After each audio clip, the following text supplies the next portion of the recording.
কাকা কাকা আপনার ফুতে স্কুলেতে বার করে দিছে। হ্যাঁ কেন বার করছে? আপনার ফুলে কি স্কুলে যায় নাকি? সারাদিন স্কুল চুরি করে। আরে বাথরুমে গেছে, বাথরুমে সিটকাই লাগাই দিছে। আপনার ফুলারে আপনার লোক স্কুলে যাইতে কইছে। এই মন্দির ফলাটা লইছে আমার জালা। আজকে স্যারের বাথরুমের দরজার কিলি লাগাইছে, কবে জানি ম্যাডামের বাথরুমের দরজার কিলি লাগাই তুই দে। আজকে আয়ু খায় আব্বা থাম, জানি আমার কানো খবর আয় পড়ছে। আব্বা আমি ইচ্ছা করে কিছু করি নাই, আর আমার লগে আপনার স্যার যাইতে কইছে।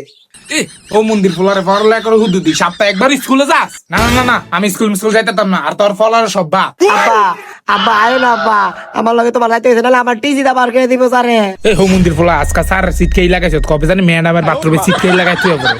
আব্বা এই স্যার একটু বেশি বিরক্ত করে, এর লিগে বাথরুমের খিলি লাগায় আবু। স্কুলে যাস না সপ্তাহে একবার, আর তুই স্যারের দরজা সিট খেয়ে লাগাই দিবি?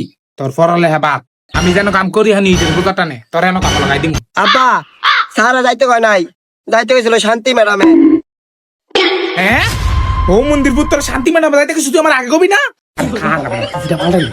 আরে বাবা তুই পড়ালেখা কোনো টেনশনই করবি না, আমার বাড়ি করে বেচ চলো, আমি তোরে পড়ামু। শান্তি ম্যাডামে যাইতে কইছি, তুই আমার আগে কবি না?